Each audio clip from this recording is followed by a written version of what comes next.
بسم الله الرحمن الرحيم عن عمر قال قال رسول الله صلى الله عليه وسلم أمرت أن أقاتل الناس حتى يقولوا لا إله إلا الله فمن قال فقد عصم مني ماله ونفسه إلا بحقه وحسابه على الله رواہ البخاری و مسلم۔ حضرت عمر رضی اللہ تعالیٰ عنہ سے روایت ہے کہ رسول اللہ صلی اللہ علیہ وسلم نے فرمایا مجھے حکم ہے کہ میں لوگوں سے اس وقت تک جنگ جاری رکھوں، جہاد اس وقت تک کروں جب تک کہ سب وہ لوگ لا الہ الا اللہ کے قائل نہ ہو جائیں، یعنی وہ مسلمان نہ ہو جائیں۔ یعنی جو شخص لا الہ الا اللہ کا قائل ہو گیا اس نے اپنے مال اور اپنی جان کو محفوظ کر لیا، سوائے اس حق کے، اور اس کا حساب اللہ کے سپرد ہے۔ حضرت عمر رضی اللہ تعالیٰ عنہ کی یہ جو حدیث شریف ہے اس میں بھی لا الہ الا اللہ سے مراد اسلام کو دل سے قبول کر لینا ہے، اور اسلام قبول کرنے سے گناہ ختم، یہ اس کا جان مال ہر چیز محفوظ ہو جاتی۔ اللہ بحق کا مطلب یہ ہے،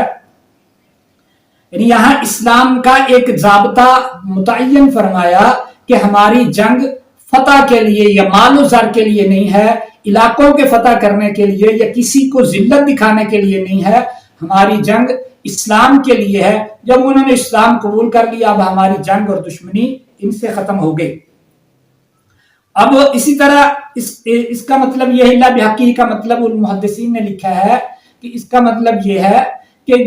اب اس کے جان و مال محفوظ ہو گئے۔ اس کا یہ مطلب نہیں اب یہ جو بھی کرے، ہاں جب اسلام قبول کر لینے کے بعد اگر اس نے کوئی ایسا جرم کیا جس پر اسلام نے سزا متعین کی ہے تو وہ سزا اس کو ملے گی۔ یہ نہیں ہوگا کہ اسلام قبول کرنے سے وہ بالکل ہی محفوظ ہو گیا، اسلام قبول کرنے کے بعد بھی اگر یہ کوئی ایسا کرتا ہے جرم کہ جس کی سزا اسلام نے متعین کی ہے، تو اگر چوری کرتا ہے تو اس کا ہاتھ کاٹا جائے گا۔ اسلام قبول کرنا اس کی سزا کو ختم نہیں کرے گا۔ اور دوسری چیز کہ وحسابہ علی اللہ کا مطلب کہ کلمہ اسلام پڑھ لینے کے بعد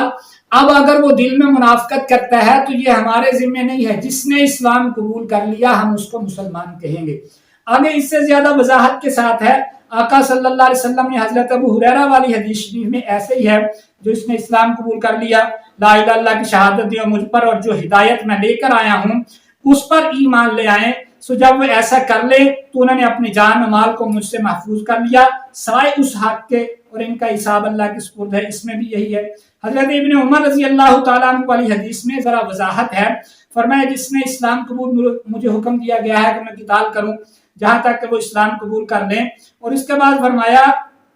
کہ وہ اللہ کو ایک مانے، محمد صلی اللہ علیہ وسلم کو اللہ کا آخری نبی مان لیں، نماز قائم کرنے لگے، زکوٰۃ ادا کرنے لگے۔ بس جب وہ یہ سب کچھ کرنے لگے تو انہوں نے اپنی جان و مال کو مجھ سے محفوظ کر لیا۔ اسی طرح اگلی حدیث شریف جو ہے اس میں حضرت انس بن مالک والی حدیث شریف میں ہے کہ جو